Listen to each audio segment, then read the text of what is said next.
ఈ నడుమ సర్కార్ కొలువులకు పెట్టే పరీక్షలు మస్తు స్ట్రిక్ట్ అయినాయి. నకల్ చిట్టీలు కొట్టకుండా గోడలకు సీక్రెట్ కెమెరాలు పెడుతుండ్రు. ఒకటికి 4 మాటల సార్లు చెక్ చేస్తుండ్రు. మామూలు పరీక్షలే ఇట్లుంటే ఇక మిలిటరీలకు తీసుకునేందుకు ఇంకెంత గొట్టుగా పెడతారు పరీక్షలు. ఇగో ఈడ కూడా గట్లనే బందోబస్తు సెక్యూరిటీతోని పోరగాళ్ళకు పరీక్షలు పెట్టిండ్రు.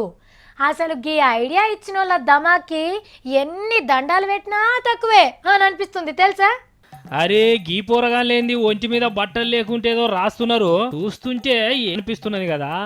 కానీ కాదుల్లా మన భారతదేశంలోనే బీహార్ రాష్ట్రంలో జరిగిన ముచ్చట ఇదేందో చెప్తే నోటితోటే కాదు మీరు ముక్కు చెవులతోటి కూడా నవ్వుతారు. వీళ్ళంతా పరీక్షలు రాస్తున్నారు మిలిటరీ పోలీసులు కానీకి.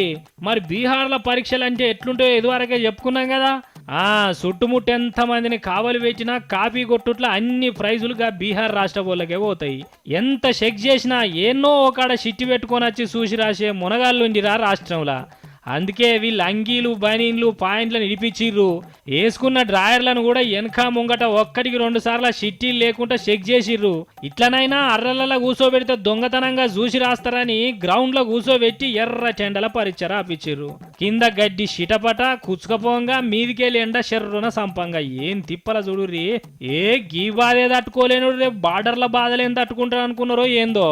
కానీ ఇంట్లెలకలుంటే ఇల్లుందలుగా పెట్టుకున్నట్టు బట్టల చిట్టీలు తెస్తున్నారని బట్టలిప్పి రాయించాలి నా పరీక్షలు వీళ్ళ తిక్క కాకపోతే. చక్కగా కావాలి కాస్తే సారుకు తెలవకుండా రాయొస్తుంది ఆ చిట్టీలు.